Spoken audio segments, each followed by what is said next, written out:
In this video, I will show you how to restore classic editor in your WordPress.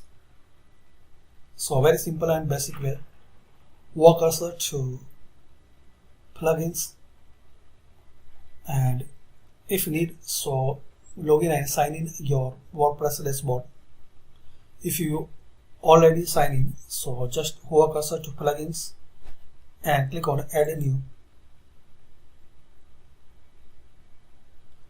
You will find here classic editor. In case you not see here, so search here classic.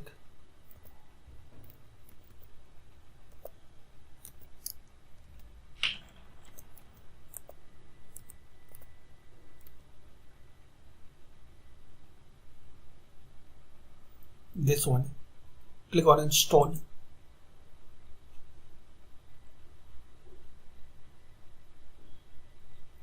Then activate.